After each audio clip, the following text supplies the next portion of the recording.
Today we're going to be breaking down the Khamzat Chimaev versus Sean Strickland matchup. You know, a lot of people have been saying that they think that this is going to be the matchup that will expose Khamzat Chimaev and that they could see Sean Strickland winning. And I just think that's absurd, guys. All right, let me get down to the breakdown of this fight. Okay.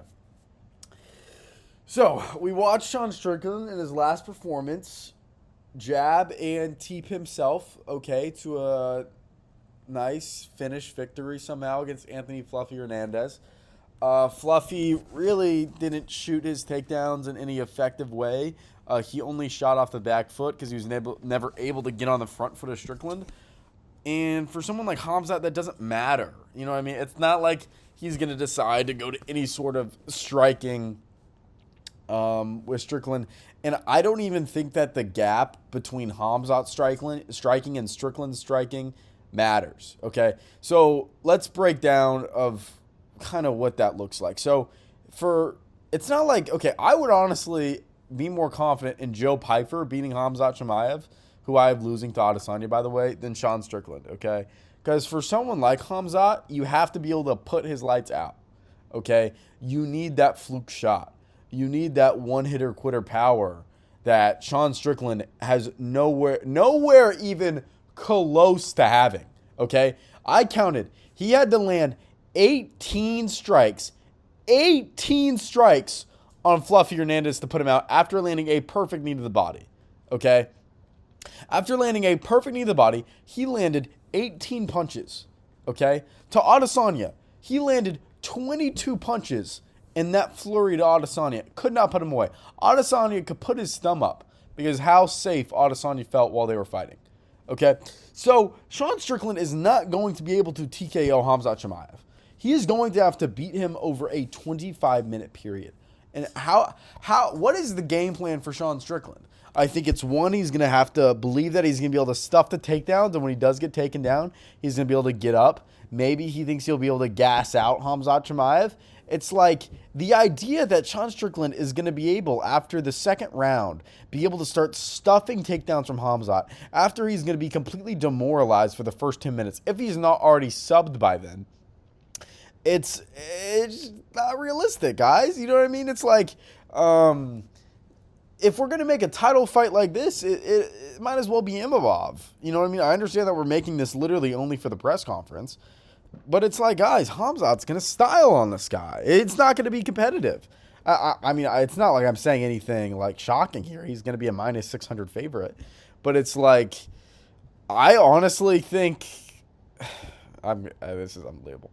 I honestly think that Gaethje has a better shot at beating Topuria than. Now, is that true?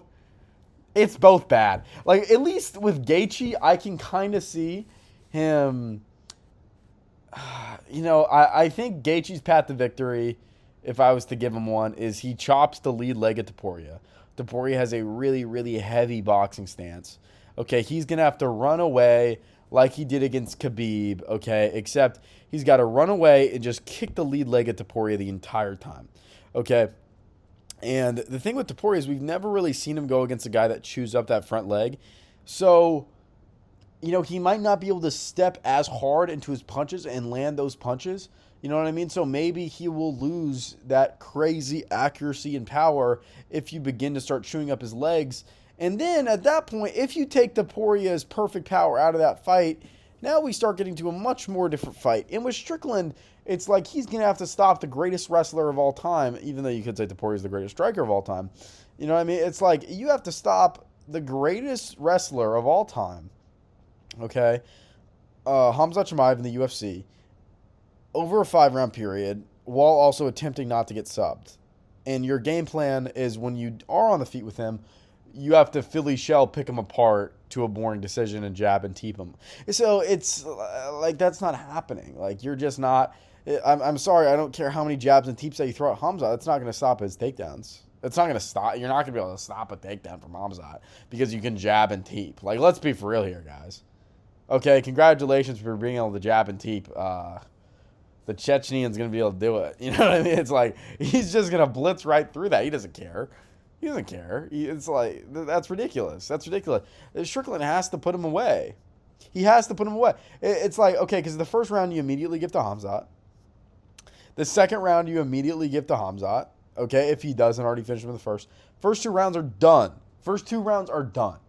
Strickland's only hope is that Khamzat attempts to go for a finish. Strickland's able to scramble. He's able to get out of it. Okay. He's able to do that over a 5-minute period. Khamzat's cardio falls off of a cliff. And he's pretty much on life support in the 3rd round. And then Khamzat can jab and teep for the next 15 minutes. While Khamzat only tries to throw bombs and overhand rights that don't connect. That's his hope. That is your hope of winning. That I just drew that's perfect. Like, is that he's not able to submit him in the first. He's able to provide costly scrambles to Khamzat's cardio. He's able to drown him out through that. And that he's going to have to win the last 3 rounds no matter what. His best hope is that he wins a 48-47 decision, guys. Okay?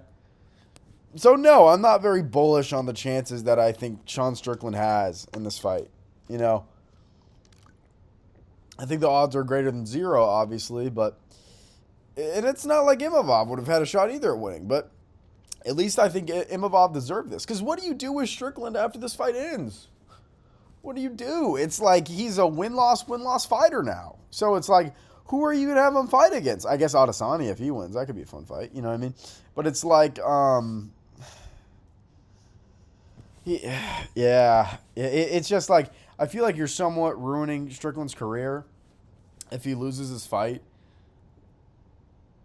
Because what do you do with him now? He's gotten how many title shots? This would be his 4th title. This would be his 4th title fight. He's going to be 1-3. He's 34 years old. He's never going to win a belt. So, I mean, let's look this up. I think he's 34. He's 35 years old. He's 35 years old.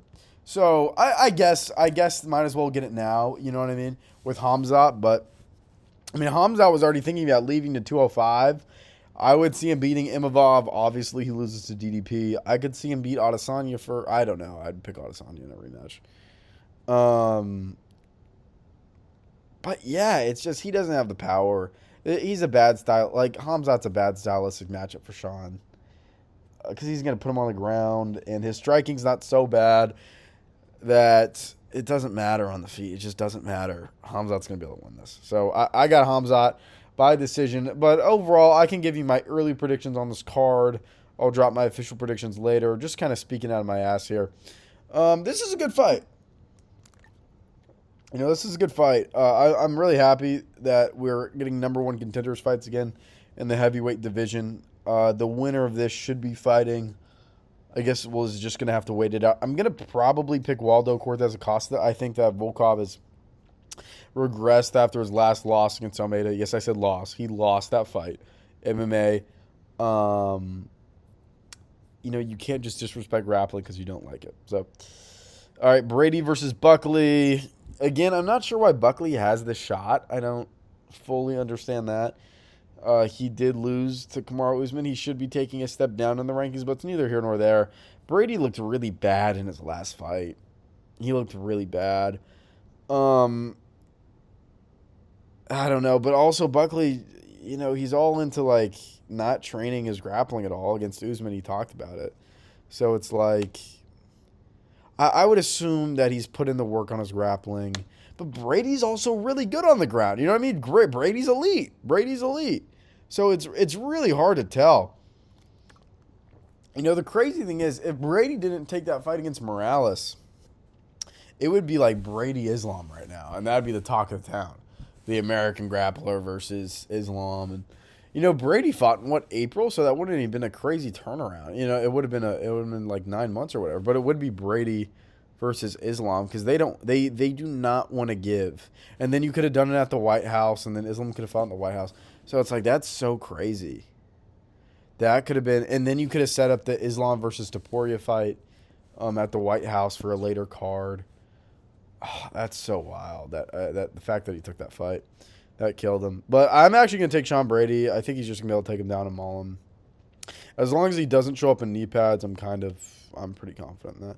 This is a good card, by the way. You got, you know, a championship fight. You got #1 contenders fight. you know, a top 6 through 10 fight. And then, yeah, I mean, this is a top 5 fight. Like, this is a banger card. Do they have any other ranked? I think one more ranked fight, and I'm really happy with this card.